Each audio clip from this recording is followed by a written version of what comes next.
and I do not speak disparagingly, please, I say to myself. And I was interested in the fact that by the reading of a synopsis of the Confessions, that the people who at this particular session had so many things to say about this man, and I could not keep from saying to myself, what would they say about him if they had read the entire Confessions? I don't know, but it's a tribute to his greatness. Not that there aren't many things about him that have given Western civilization a great deal of trouble. I'd like to think carefully with you for a few minutes about him, because he is the father of Roman Catholic mysticism.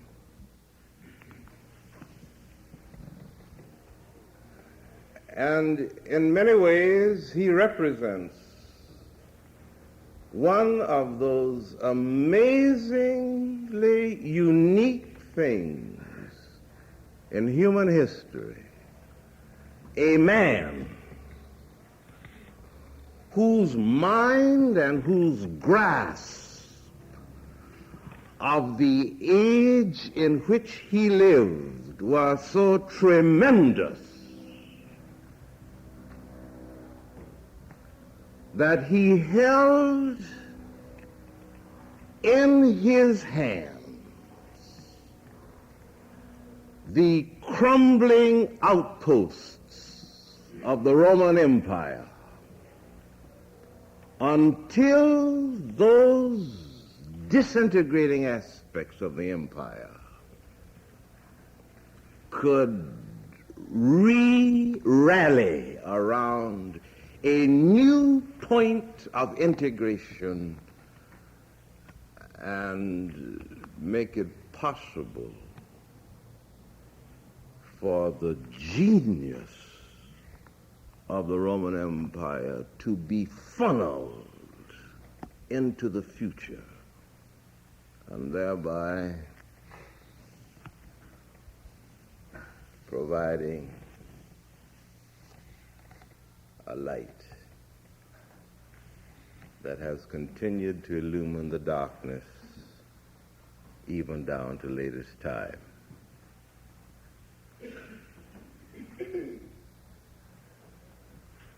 There is so much that's fascinating about him that it requires a great deal of strength and control merely to lift out that which is relevant to our purposes this morning. He was born in the 4th century. His father was a so-called pagan, and his mother was a devout, gentle daughter of the church. Pious, spent much of her time in prayer, both for her husband and for her son. The father focused all of his hopes on his son, which is a perfectly natural thing. He wanted his son to be a leader of a certain kind of thought. He gave him the best training possible, and his son grew up as a teacher, a professor of rhetoric. He taught rhetoric in his native city,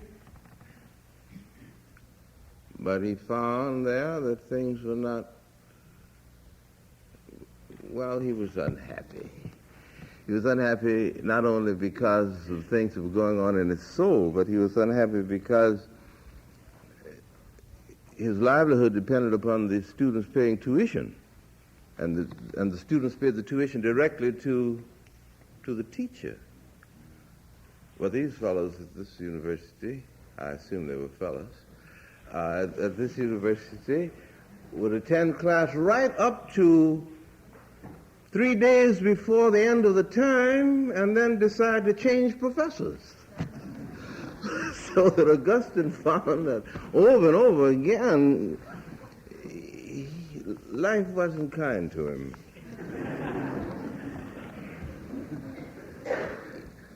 He decided he would go to Rome, go to Italy rather, and he went to Milan. And there, students were a little better, and they were rough, and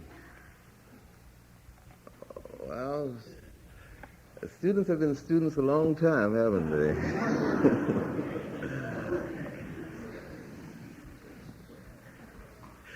When he went to Milan, he came under the influence of a man who was a great preacher, Ambrose.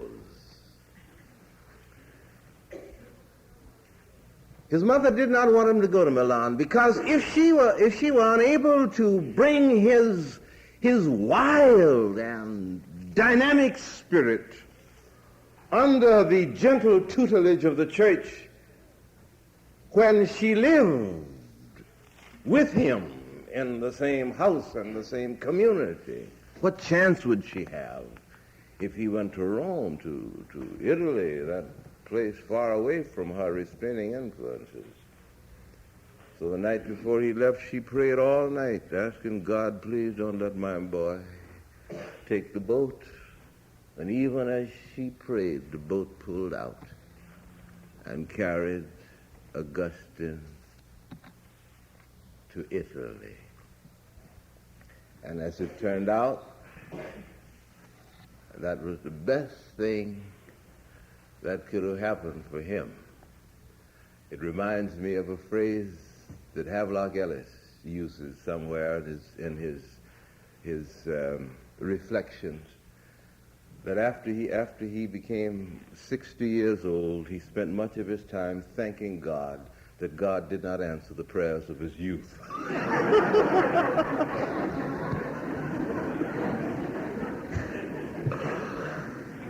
You see, this would be a terrible world if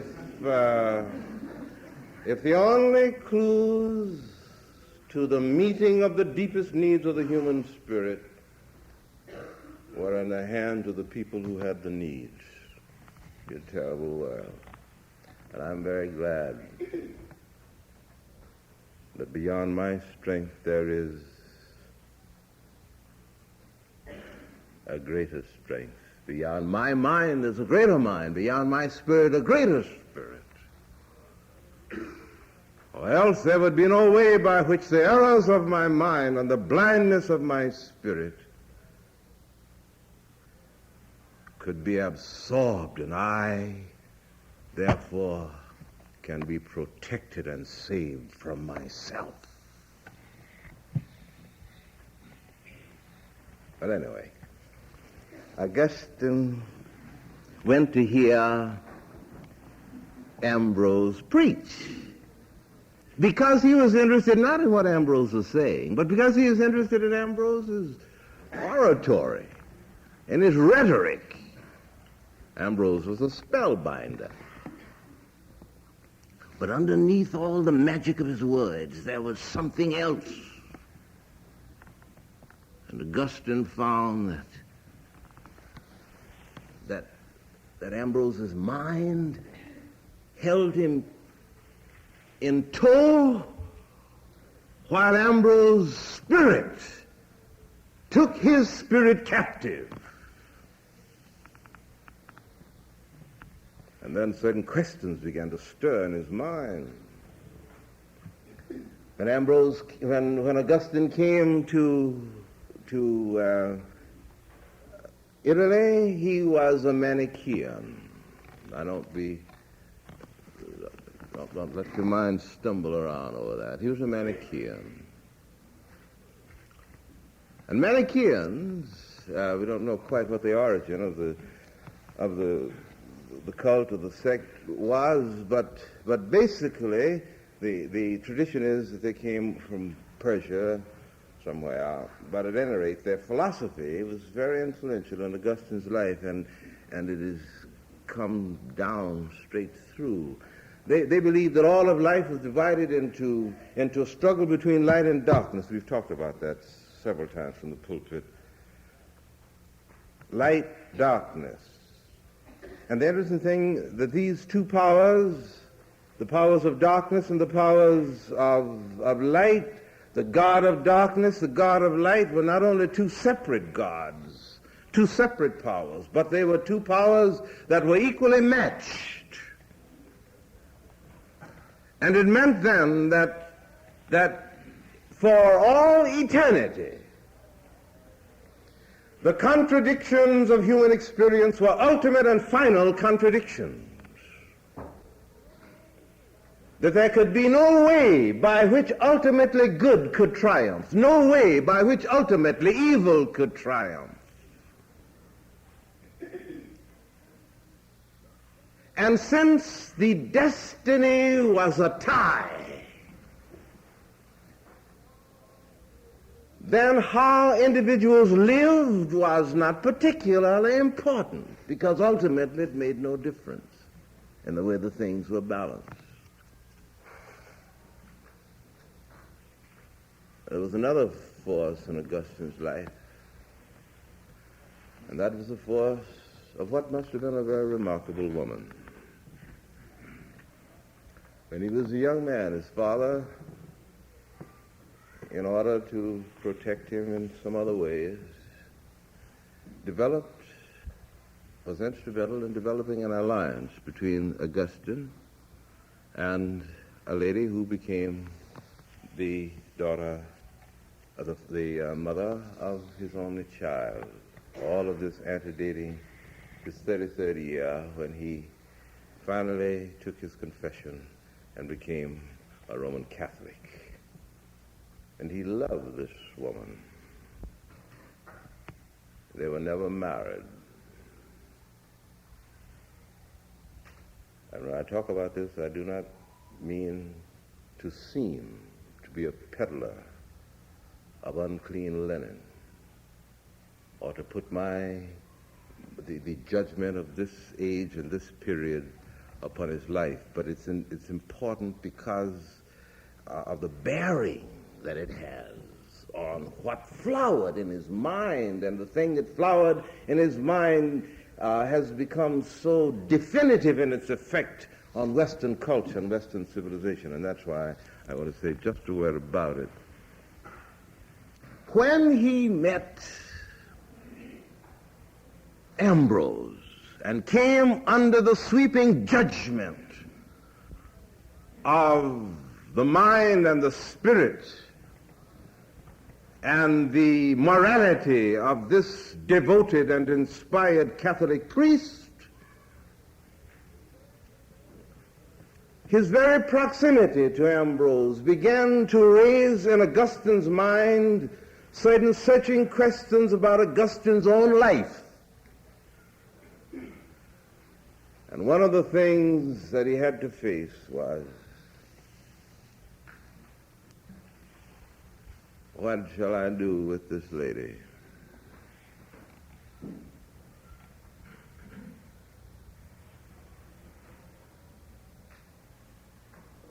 And he and Ambrose struggled together. And then Augustine, the Spirit of God, struggled. And Augustine and the spirit of Monica, his mother, struggled. And Augustine and the spirit of the age struggled. And so he would send her away and then bring her back. Send her away, bring her back. Until at last out of the depths of his soul conflict,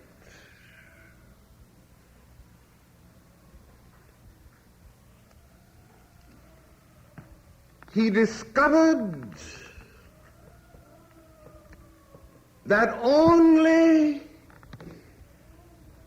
his total surrender to what to him at that time was the sovereignty of God would be able to resolve the inner conflict of his spirit, and he sent her away for good and turned his back upon all relationships that had to do with any dimension of the fulfillment of the flesh except the consumption of food. But the scar remains, and Augustine limps through the pages of human history, bearing in his mind and in his body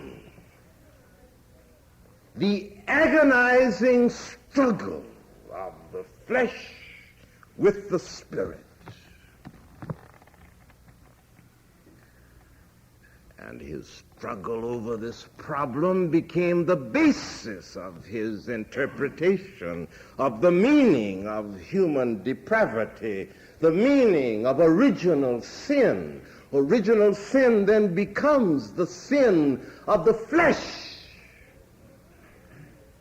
And there is no way by which man can be redeemed from the sin of the flesh, says Augustine, except by a definitive and radical act of God that picks the man up, purges him, and places him yonder.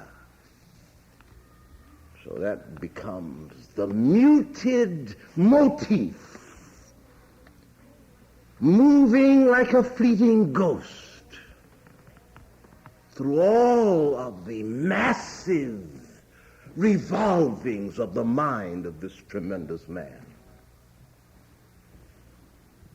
God is sovereign. God is ruler.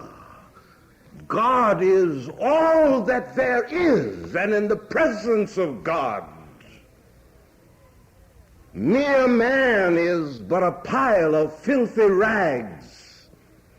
So deep and searching is the conflict in the soul of man that only a God who is the creator of life and the soul is capable of redeeming man. That was what he felt. And that moves into the heart of his great contribution. The city of God. He was writing while the city of this world about which he'd been writing was being destroyed. Think of it for a moment. It's overwhelming. The barbarians pushing against every frontier. The Roman Empire had disintegrated and disintegrated and disintegrated through the radical expansion of slavery and conquest, and with a corresponding loss of a sense of responsibility for the fate of the empire on the part of the average citizen. Fear everywhere. Men had lost their nerves. The eternal city was proving itself to be a time-born, time-eroded carcass. Is there any force anywhere capable of providing solidity and stability for this crumbling mass that at one time was the Roman Empire. No king can do it, because the kings are interested in selfish plunder. No politician can do it. No mere philosopher can do it. The need is so vast, so tremendous, that only someone who stands outside of human history and operates upon human history is capable of saving it. So in the city of God, this is what Augustine works out. And it is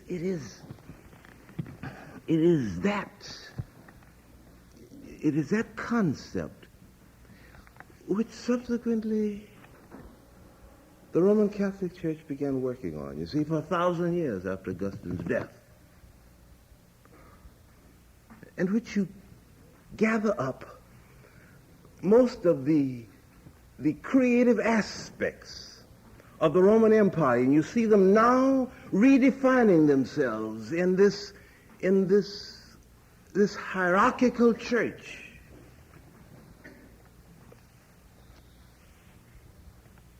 Very interesting, but I won't go down that way.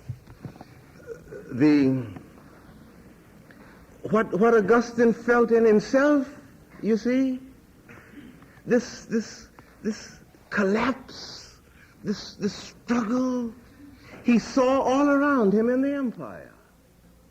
And just as only God could redeem him, Augustine, only God could redeem the empire, you see. Now, if God is the Redeemer, and only God, the Sovereign, whose will must be not only authentic but mandatory, then the vehicle through which this God expresses himself in time and space becomes the vehicle without which man cannot be pleasing to God. So you get the doctrine, which is still the doctrine in the Roman Catholic Church, that outside of this structure, there can be no salvation. And you see the logic that swings out of it from Augustine's mind and Augustine's dilemma. Now, if the church is the custodian of salvation as the representative, the earthly representative of the only sovereign God, then if I want to relate myself to the sovereign God, I must relate myself through this instrumentality, and this instrumentality expresses itself through the sacraments, and therefore without these, it is very difficult, if at all possible, to be pleasing to God.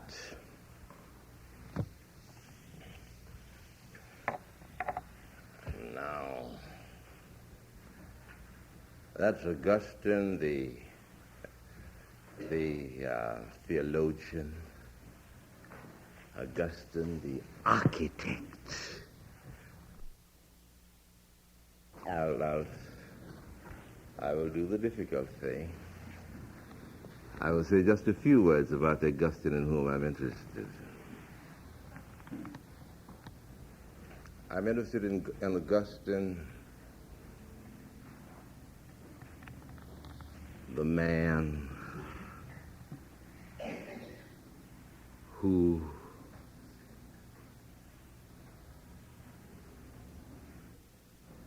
gave to the world,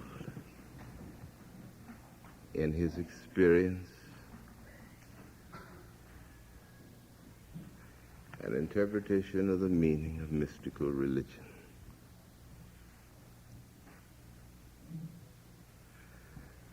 May I refresh your minds that we began by saying that the basic insight of the mystic is that God is the creator of all of life, including all living things, including all human beings. That there is in the human spirit, therefore, that which is not only like God, that which is not only an expression of God, but that which is God himself. And that the God in man, which is the deepest thing in man, says the mystic, or the highest, constantly reaches out into life to make contact with the deepest thing in life, knowing that what it finds out there being anywhere, is what it has already experienced in here. And that morality, as a derivative from that kind of religious experience, is the method by which the God in man seeks to bring under subjection and control the total life of the individual. That, in a word, is the mystic's position. Now,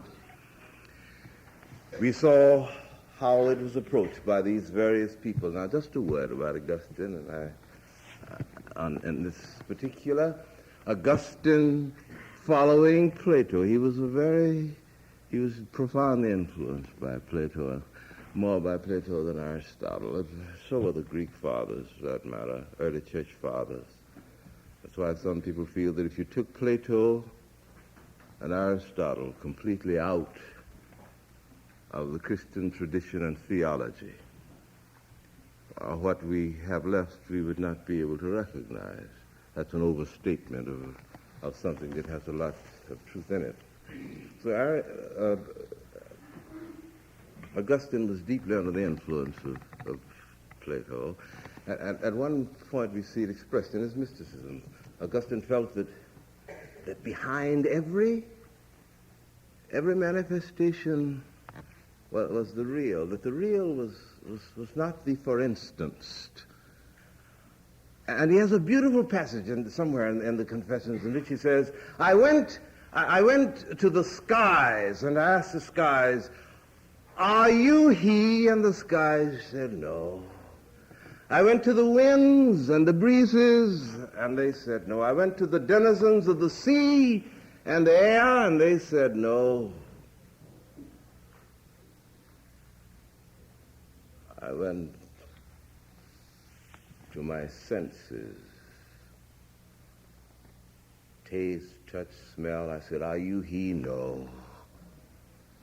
Then I went to my soul.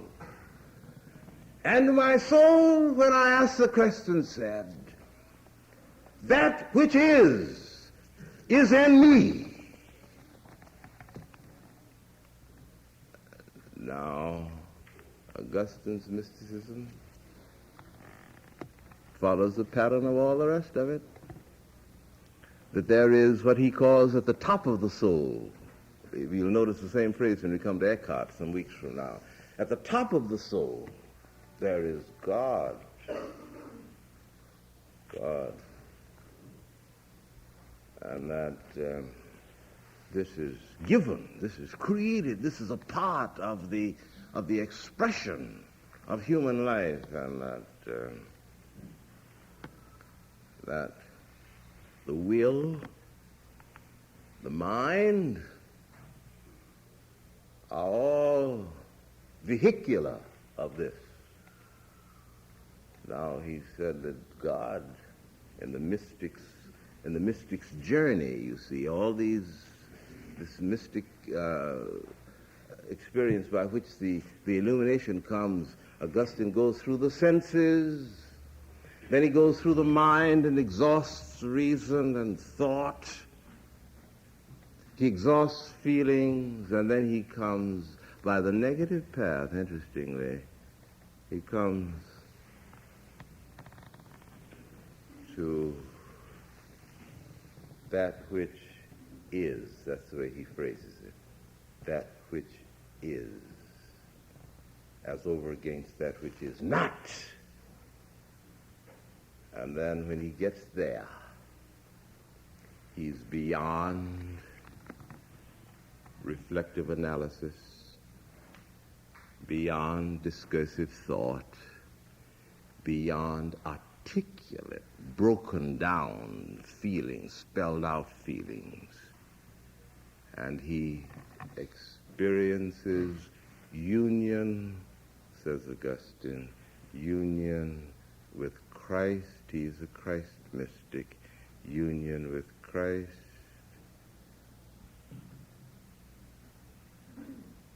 Union with God,